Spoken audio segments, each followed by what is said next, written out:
স্বাধীনতার ঢল। লাশের স্তূপ দেখেছি আমি, এখানে ইট ভাটা ছিল, ডাক্তার ইঞ্জিনিয়ার মেধাবীদের এখানে হত্যা করেছে, সেই কারণেই আমি এখানে আসি। যারা জীবন দিয়ে স্বাধীনতা দিয়েছে আমরা তোমাদের ভুলবো না, আমরা তোমাদের স্বপ্নকে বাস্তবায়িত করব। প্রিয়জনদের বিনিময়ে পাওয়া স্বাধীনতা বিজয়ের এত বছর পরও সাম্প্রদায়িক শক্তির চোখ রাঙানি মুক্ত হতে পারেনি বলে ক্ষোভ জানান শহীদ বুদ্ধিজীবী পরিবারের সদস্যরা। আমাদেরকে অনেক বেশি মুক্তিযুদ্ধের চেতনা, বঙ্গবন্ধুর আদর্শ, শহীদের স্বপ্নে যারা বিশ্বাস করে বড় হয়েছে তাদেরকে অনেক বেশি সংঘবদ্ধ থাকতে হবে। অপরাধীকে অপরাধী বলতে হবে, যেটা এই সরকার করছেন। যুদ্ধাপরাধীদের বিচার করছেন, বঙ্গবন্ধু হত্যাকারীদের বিচার করছেন, কিন্তু জামাতকে হত্যাকারী হিসাবে বিচার করতে হবে, একটা হত্যাকারী সংগঠন হিসাবে। এবং সবচেয়ে বড় কথা, এই যে খারাপ একটা অপসাম্প্রদায়িক একটা অপরাজনীতি, এটাকে বন্ধ করতে হবে। না হলে তো আমরা দীর্ঘমেয়াদী আমরা পার্মানেন্ট কোনো ফল পাবো না। একদিকে বিজয়ের আনন্দ, অন্যদিকে প্রিয়জন হারানোর বেদনা। তার মাঝেও অসাম্প্রদায়িক সোনার বাংলা দেখেন তরুণ প্রজন্ম।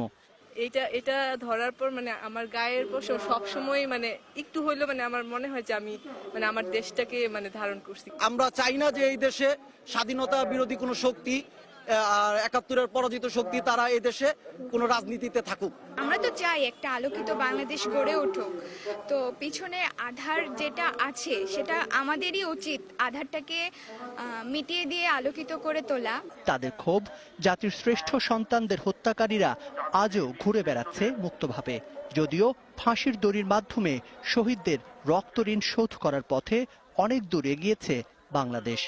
দেশে রাজাকাররা রয়েই গেছে, তো সরকার যে পদক্ষেপ নিচ্ছে তা আরো বেশি ফুলফিলমেন্ট হওয়া দরকার।